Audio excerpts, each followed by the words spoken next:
Hey, what's going on everybody? My name is SenpaiRelax, and this video I will be ranking the Tekken games from the worst to the best. I do have a few qualifications. One, I'm not considering the games that are really clones, such as Tekken 3D, the Tekken app game, Tag 1 Hybrid, Tekken Advance, Tekken Card Challenge, as they are all some type of counterpart to the main course games. Or they don't hold up the repetition we know for Tekken, such as a controller and pressing buttons. I will pretend all of these games have an online feature, say they were remade exactly the same, but just with online.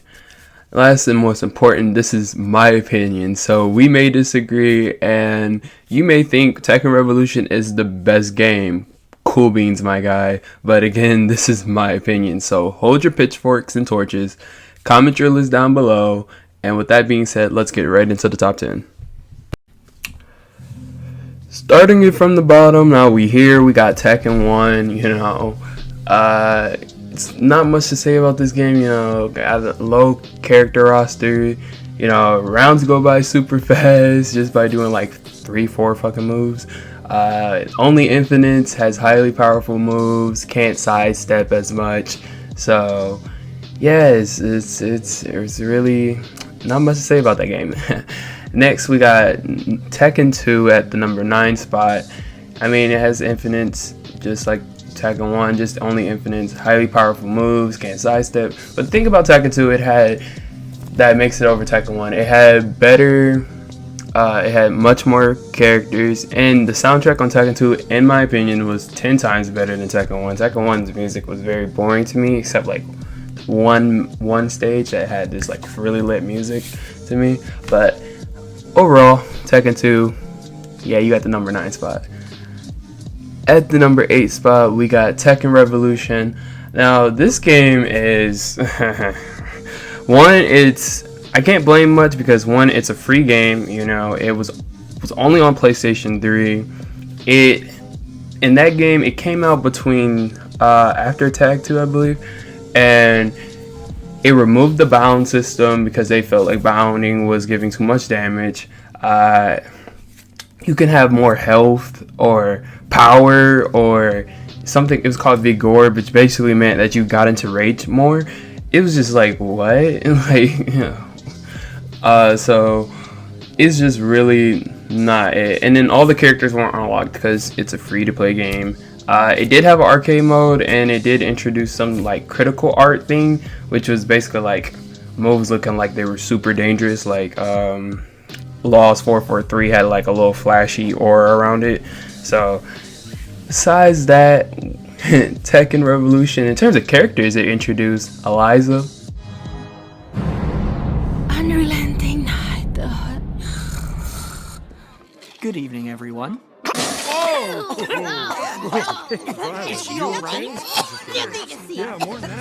But Tekken Revolution, it was okay. It wasn't. I'd rather play that over Tekken 2 and Tekken 1. So next we got Tekken Tag 1. First game to introduce 2 characters at once. Also introduced Rage, as if you beat up one character so bad, the other character comes in with more stronger power. Tag grabs, tag out launchers, and it had a pretty big roster, just like Tekken 2. It played just like Tekken 3, but my thing with it was like it had modes too. It had more modes like survival. I really can't think of anything else. Survival, time attack, and that's really it. And it had the cutscenes ending too. But the only thing I didn't like about the cutscenes, it was like every single one had the same music, and that to me, So, moving on, and that was our number 7 spot. We got at the number 6 spot, some people may hate me for this one, but Tekken 4. I thought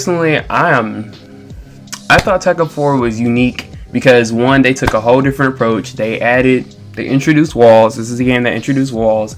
It gave us different designs on our characters. Characters default was completely changed and looked a little bit different, except a few. Some of them really stayed the same. It had a great story for the Mishimas. The Tekken Force was in there. Had a great soundtrack. Had a much better practice mode. Yeah, Tekken 4, it was really something. Some things I didn't like about it was like how some character models were built. Like I remember some people some arms and legs just kind of not proportional. Overall, but it did have a great soundtrack, like I said. But yeah, it's just something about Tekken 4. I didn't like some moves and how some combos work. Like there is infinites in that game that just didn't make any sense to why they were put in there, and it was just some things were abusable, some things were not. But that's Tekken 4 for you. Now to the top 5, we got Tekken 6. This game introduced bounds. It brought back rage. It also introduced wall breaks and floor breaks. My thing with the game that I really could not stand was that the character designs were terrible. It was like their faces were just I think this is really where Tekken went downhill in terms of like the face, just how the animations for their faces, like it's just like what is that, like it was just like very like it looked like high beauty. Like it was just like, even if you look at like Lee's face or anybody, it's just like, whoa, man. The scenario campaign was, I personally thought it was kind of whatever. I didn't really want to play it that much, but a lot of people loved it, so I think that's a good thing. I did like its arcade mode. It was I like that it had that bonus round with Nancy. That was a very cool thing to add in an arcade mode. The online ranking was terrible. You will be a first Dan going against a champion, and to put that in perspective for, I guess, everybody who plays Tekken 7, that's being a first Dan and your first match is against a freaking Genbu. That's how it would be. So, or more say like you being a brawler going against a Yasuka. Yeah, like, what is that? Like, it was just terrible matchmaking. But one thing that we all can agree on is that Tekken 6 had the best customization. Like, it's just everything you could customize every little detail: the gloves, the hands, your feet, your knees, everything, hair, other things, accessories. I thought that was like one of the best customizations ever. So yeah. Moving on to the top 4, we have, number 4, we have Tekken Tag 2. What? Bro, what are you talking about, man? Capoeira, capoeira, capoeira. I'm here to tell you right now, we don't care. Let me tell you something. We don't care. You're thinking, how could this possibly manage to be the 4? Give me some time. It's a game that introduced balcony breaks, tag assaults, tag wall combos, tag crashes, unique grabs and tag animations. This game had so many modes you could play: survival, ghost battle, team battle, you name it. It was all there. It had soundtracks you could buy. The online mode was very well done. Netcode was pretty good. Only thing is just like, it's a game based on launchers, low key, because it's like once you get launched, it's your character's dying. But besides that, the game was just, I love Tag 2. Some people really don't like Tag 2. I personally do. I think it was a very fun game. I like seeing some of the combos that can be happening. I like the whole mix up of who you play. Like, it's so many different possibilities of who you could play with. You know, you can have Nina and Kazuya. You can have Bear and freaking Jin. You can have Master Raven, Alyssa. Not Master Raven, Raven, Alyssa. Anyways, just many combinations that you can have. But the most popular double capos for the win. But not me. I'm good. That's kind of the back one force spam is more than enough. Our number 3 spot. Anyways, we have Tekken 7, which was introduced with Rage Arts, Rage Drives. This used to be like at my number 2. Like, no, it was kind of almost about to be the number 1, but season 3. you know, Tekken 7 introduced rage drives, power crushes, replaced the bounds with screws, introduced wall bounces, made soundtracks have final round music, first game to have seasons, and fleshed out DLC. And it made some things more easier for a lower player, such as punishment training, grabs being able to be broken easier, many things to help, and the replay system coming back, which was in Tag 2. I meant to put that in there. But yeah, Tekken 7, it was really good, but I feel like we're getting to the point where it's too many characters, everybody does too much damage, and there's just a lot of problems and things that need to be fixed. But thank God for them having patch updates, which all the other Tekken games did not have, which that's the one thing. But overall, Tekken 7 is a really great game. I do enjoy it.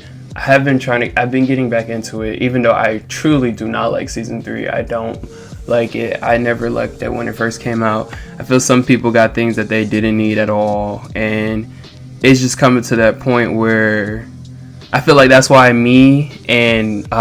Nee is like the only other person I know that really wants Tekken 8 to happen. I know it's not happening, but just to say, like, I'm really wanting it to come out sooner, because it's just like there's so many characters, and for someone who's kind of, if you're like a casual gamer, it would be pretty annoying to just fighting all these characters you have no idea what they do. So